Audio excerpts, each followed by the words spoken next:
안녕하세요. 1일 2일 동영상. 오늘은 전근대 한국사에 의해 불교, 도교, 풍수지리설. 불교, 도교, 풍수지리설 볼 수 있도록 하겠습니다. 우리 이제 저번 시간에 봤던 건 고대사의 발전과 천신사상 봤는데요. 저번 건 좀 짧았지만 오늘은 좀 길 거예요. 불국사와 석불암 동영상 간단하게 있습니다.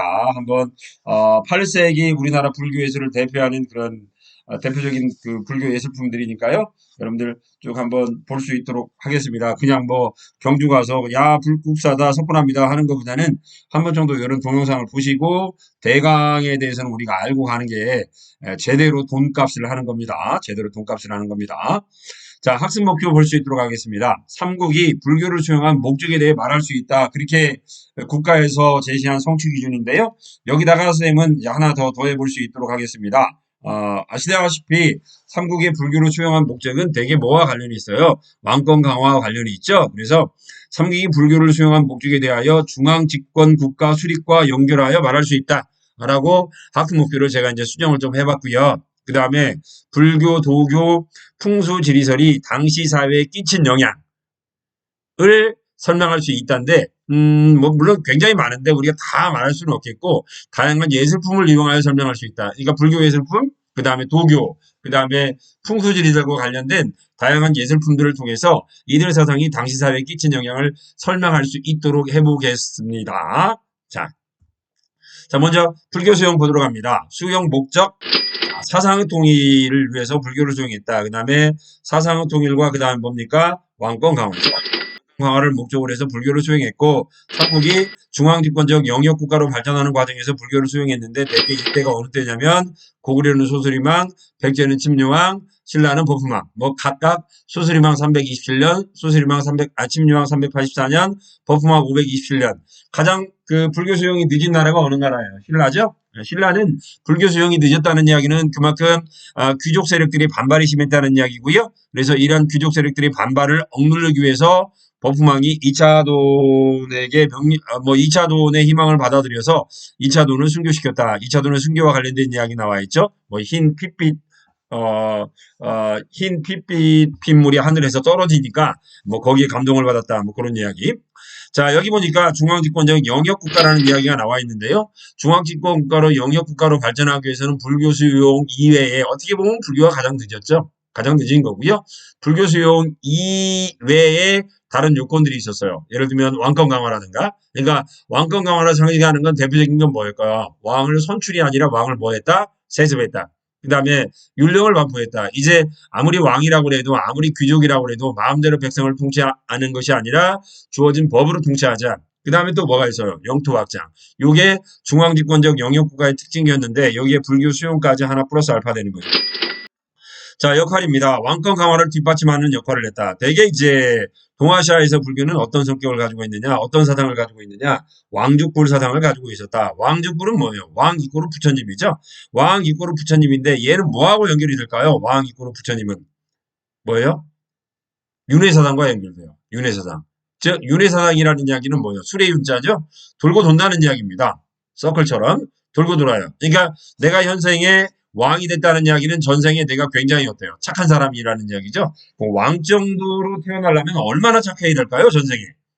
그럼 부처죠. 귀족으로 태어났다. 그럼 전생이 뭐예요? 보살이라는 이야기예요. 그러면 선생님은요?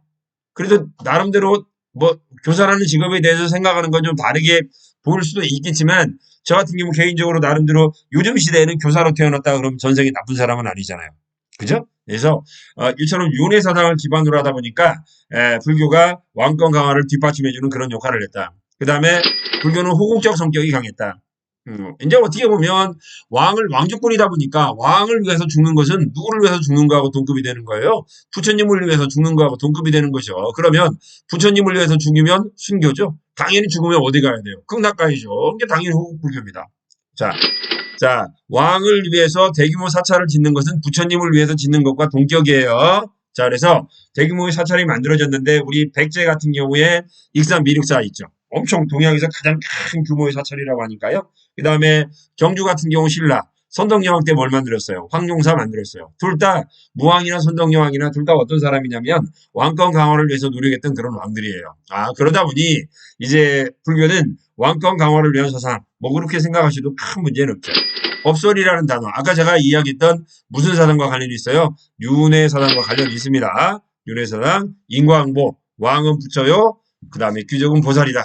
자, 업설. 그러다 보니 맨 처음에는 신라에서 2차 돈의 순교에서 보는 것처럼 맨 처음에는 뭐 했는데 불교 수용에 반대를 했는데 나중에는 귀족들이 적극적으로 이제 어때요? 불교를 수용하게 되는 거죠.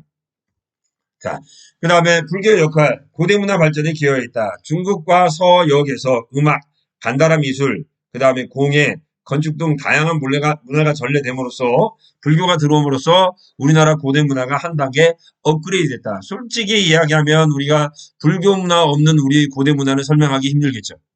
그죠? 그렇잖아요. 그래서 그만큼 불교가 수용됨으로써 우리나라 고대 문화가 한 단계 업그레이드 됐다라고 보시면 될 것 같고요. 그 다음에 이제 이건 초기 불교였고요. 통일 신라의 불교 보도록 하겠습니다. 통일 이후의 불교의 특징은 교류에 대한 이해가 심화되고 맨 처음에는 삼국시대 때는 불교가 귀족 중심의 불교였는데 이 불교가 서서히 민간으로까지 확대됩니다.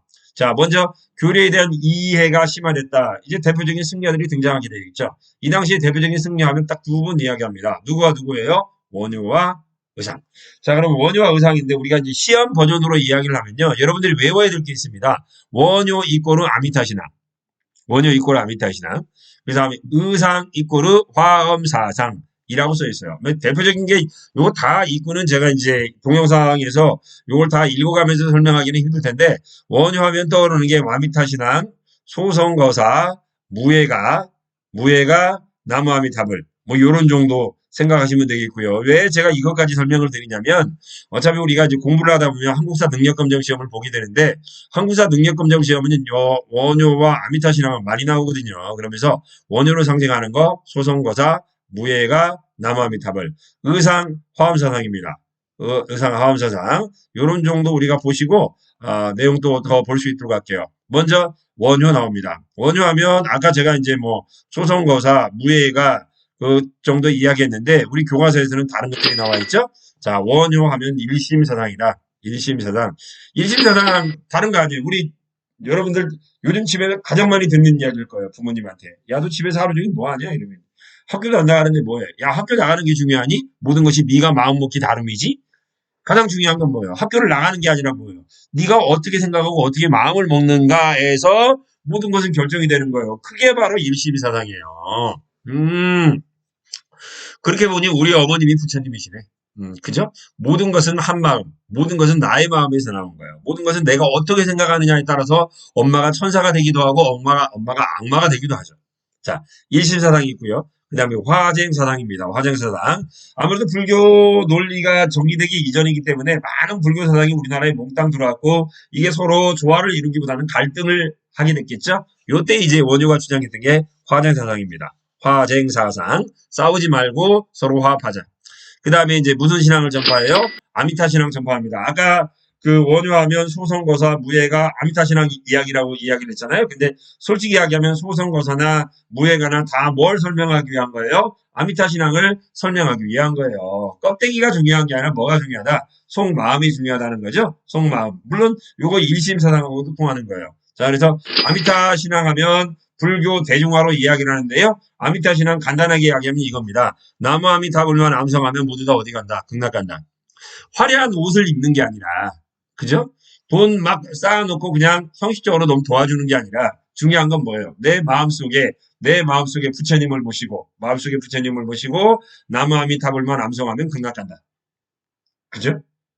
자, 부처님을 모시는 게 중요하다. 돈으로 가는 게 아니에요. 착한 일로 가는 게 아니에요. 일단 부처님을 마음에 모시고 부처님을 따라서 행동하면 극락 간다. 아미타불입니다. 아미타 신앙입니다. 자, 우리 불과에서 보니까 이런 게 있어요. 우리 헷갈리죠? 부처님 하면. 그잖아요. 사찰에 가보면 석가모니가 있어요. 비로자라불 정도 알 정도 되면 대단한 친구인데요. 그 다음에 아미타 부처님이 따로 있어요. 각각 같은 분이세요. 그런데 석가모니는 누구냐면 현생의 부처님이세요. 우리 살아서 왕자로 태어나가지고 가난한 사람들을 보고 충격을 받고 와, 왜 저 사람 나는 부자인데 저 사람들은 가난할까 고민하면서 보리스나무 아래에서 이제 어때요? 수양을 쌓죠. 이 석가열애입니다. 석가열애. 비로자라불은 보리수 나무 아래에서 부처님이 득도를 하죠. 그 순간에 부처님이 비로자라불입니다. 그 다음에 부처님이 득도하고 해탈한 이후에 어디 갑니까? 서방 극락정토에 가서 가난한 중생들을 구제해 주시죠. 그게 아미타열애불입니다. 그러니까 아까 이야기했던 아미타 신앙은 내가 현생에서 고통받고 어렵지만 나무 아미타불만 암송하면 나 죽어서 어디 간다? 극락 간답니다. 오케이? 자, 아미타 신앙입니다. 자, 그래서 불교의 대중화를 앞장을 세웠다. 나 불경도 모르는데요. 나 가난해서 절에 쉬지도 못했는데요. 불경을 외우는 게 중요한 게 아니야. 시주를 하는 게 중요한 게 아니야. 네가 부처님의 마음을 모시는 자체가 중요한 거야. 라고 이야기했던 게 원효죠. 이해하세요? 자, 의상. 약간은 의상은 좀 귀족보기에 가까운데요. 화엄 사상을 가지고 있습니다. 화엄 사상. 화엄 법승 일계도 그러는데 일찍다요 다지길입니다. 하나가 곧 전체고 전체가 곧 하나다. 하나가 곧 많음이요. 오케이? 내가 한 명인 것 같지만 내 마음속에 우주의 질서가 있죠. 그죠? 그 다음에 다즉 일이요. 그죠? 사람들이 많은 것들을 가지고 있는 것 같지만 결국 이것도 어때요? 하나다라는 이야기예요. 그래서 요 의상의 사상은 하나가 곧 전체요, 전체가 곧 하나다라고 이야기하는 거. 자, 무스임하는 어제 보니까 우리 학교 학생 수가 1063명이더라고요. 1063명이 따로따로 하나인 것 같지만 알고 보면 전고생이죠. 오케이? 누구 한 명이 잘못하면 1063명 전체가 욕을 먹을 수도 있어요. 자, 다른 말로 표현할게요. 누가 하나만 잘하면 1063명 전체가 칭찬받을 수도 있어요. 자, 화엄사상입니다. 그죠? 아무래도 그러다 보니까 이 화엄사상은 왕권 강화에 좀 도움을 많이 줬겠죠. 그죠? 그 다음에 관세음 신앙이 있어요. 관세음 신앙. 아까 아미타 신앙, 나무 아미타불 이야기 있잖아요. 근데 우리 솔직히 할머니들한테 들을 때는 뭘 많이 들어요? 나무 아미타불 관세음 보살이죠. 아찌구리 세트입니다. 아미타불은 내가 죽어서 극락한다는 거고요. 관세음 신앙은 뭐냐면 현세의 고통을 덜어주시는 보살님입니다. 이분은 부처가 아니라 보살님이 누구냐면 관세음 보살이에요. 현세의 고통. 코로나 걸리면 안 되겠죠. 자, 만약에 코로나에 걸려서 내가 어렵고 막 고통을 겪고 있을 때는 누구에게 빌어요? 관세음 보살께 불면 모든 것이 깨끗하게 낫습니다. 따라서 나무아미타불 관세음 보살 그러면 현세의 고통도 그 다음에 어때요? 내세의 고통도 모두 사라지겠죠. 그러다 보니 우리나라 옛날 할머니들은 입에 붙은 거죠. 나무아미타불 관세음 보살 모든 것들이 패키지로 끝납니다. 해쳐. 왕우처축국전. 이분은 어디에 갔다 오신 걸로 유명해요. 자, 인도에 가서 수양을 쌓은 걸로 유명한데, 왕우, 가왕자, 다섯호. 5개 나라를 갔어요. 여기서 이야기하는 천축은 어느 나라냐면 인도입니다. 그러니까, 인도 5개 나라를 갔다 와서 쓴 글, 왕우 천축국전입니다. 자, 불교 유성입니다. 자, 불국사 석굴암. 751년에 만들어졌고요. 자, 불국사, 이건 부처님의 세상을 공간에 펼쳐놓은 게 불국사입니다. 아까 동영상에도 나와 있어요. 청운교, 백운교 33개의 계단을 올라가면 자문이 있고 거기 가면 누가 있어요? 누구를 만납니까? 부처님을 만납니다. 그죠? 부처님을 만납니다. 그리고 맨 뒤에 가니까 비로전 있죠? 비로전은 누구예요? 비로전은 바로 누굴까요? 깨닫는 순간에 부처님. 비로자랍을 모시고 있는 것이고요. 그 다음에 왼쪽에 대웅전하고 거의 동급으로 극락전 있죠? 여기는 누가 있어요? 아까 서방 극락중토를 다스리는 분 서쪽에 있죠? 누굽니까? 아미타 에레볼이 있는 곳 그곳이 바로 극락전입니다. 극락전이에요. 그러니까 불국사에는 석가열애, 비로자랍을 그 다음에 아미타레 모든 부처님을 다 모시고 계시는 우리나라에서 몇 안 되는 굉장히 큰 사찰이에요. 자, 이처럼 불교 부처님의 세상을 다 공간에 펼쳐놓은 게 불국사고요. 이걸 조그마한 캡슐로 집어넣는 게 바로 석굴암입니다. 석굴암. 이게 석굴암이 참 대단한 거죠. 이 조그마한 캡슐 안에다가 부처님 세상을 그대로 묘사를 해놨으니까요. 이걸 그대로 펼쳐놓으면 사찰이 됩니다. 그건 이제 나중에 더 할 수 있도록 하겠고요. 자, 그 다음에 신라 말기입니다. 말기에는 선종이라는 게 번집니다. 아까 우리 중교에 유행했던 건 교종이고요. 하대에 유행했던 건 선종입니다. 8세기, 9세기. 교종은 교리와 형식을 중요시하고요. 선종은 수양과 참선을 중요시합니다. 불교 이놈을 가지고 끝까지 싸웁니다. 교리와 형식을 중요시하다 보니까 교종에서는 조형예술이 크게 발달합니다. 선종은 깨닫는 게 중요하죠. 내 눈앞에 부처님상 아니면 또 뭐였어요? 불상 아니 석탑 중요한 게 아니죠. 쇠퇴하게 됩니다. 교종은 진골 귀족으로부터 지지를 받았고요. 선종은 지방 호족으로부터 지지를 받습니다. 아무래도 이제 지방 세력들이죠. 중앙집권적 성격, 지방분권적 성격, 그 다음에 교파는 교종은 5개가 있었고요. 선종은 9개가 있었습니다. 고려시대 가장 대표적인 종파로 교종은 천태종이 있고요. 그 다음에 선종은 조계종이 있었습니다.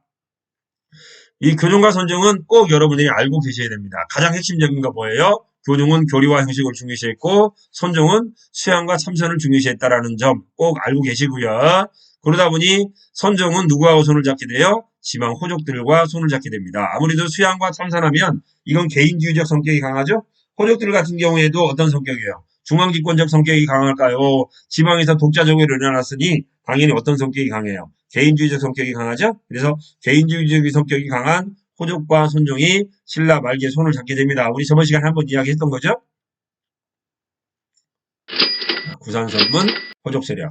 자, 발해불교입니다. 9개. 거의 대부분 어때요? 서울에 있는 게 아니라 지방이 흩어져 있죠? 지방이 흩어져 있다 보니 지방에서 새롭게 일어나게 되는 호족들과 손을 잡게 되는 건 지극히 당연한 이야기가 되겠고요.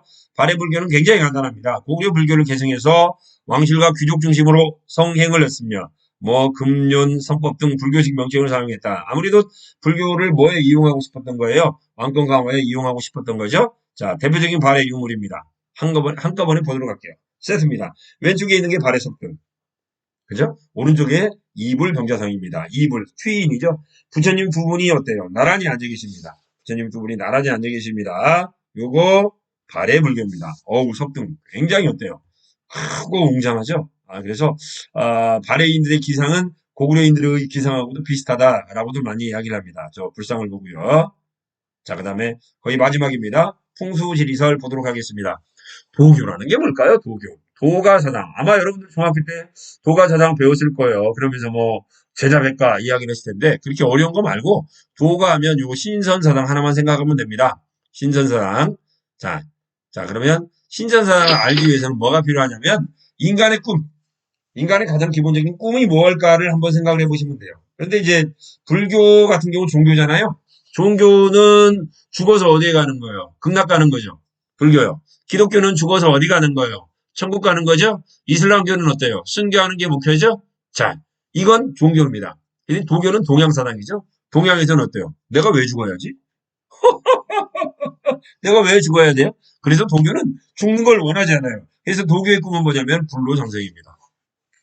영원히 늙지 않고 사는 거. 그게 인간의 꿈이죠. 솔직히 이야기하면. 저는 그래서 어떻게 보면 불교나 기독교, 이슬람교보다는 도교가 더 마음에 드는 거예요. 불로장생. 영원히 늙지 않고 사는 거. 불로장생입니다. 그래서 이제 고민을 해봤겠죠. 그럼 어떻게 하면 늙지 않고 살 수 있을까? 욕심을 버려.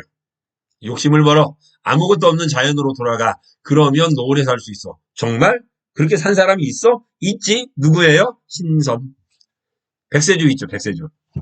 백세주 보면 광고할 때 신선 그림 있잖아요. 신선들 보면 어떤 생각이 나요? 머리는 어때요? 하얗죠. 수염도만 겁나 길어요. 그래서 긴 머리와 수염은 신선의 나이를 의미해요. 막 하얗죠. 그런데 신선이 좀 이상하죠. 흰 머리와 흰 수염을 봐가지고는 겁나게 늙었어야 되는데 피부는 어때요? 정말이 아닌데 통통해요.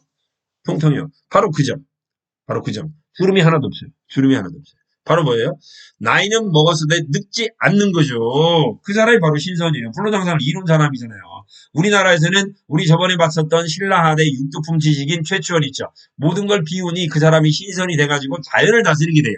그래서 나중에는 택시를 타고 하늘로 올라가서 지금도 돌아다닌다고 그래요. 신선이죠. 선녀죠. 오케이? 그러다 보니까 도교사당은 뭐하고 연결이 되는 거예요? 신선사당과 연결이 되는 거예요. 이해하시겠어요?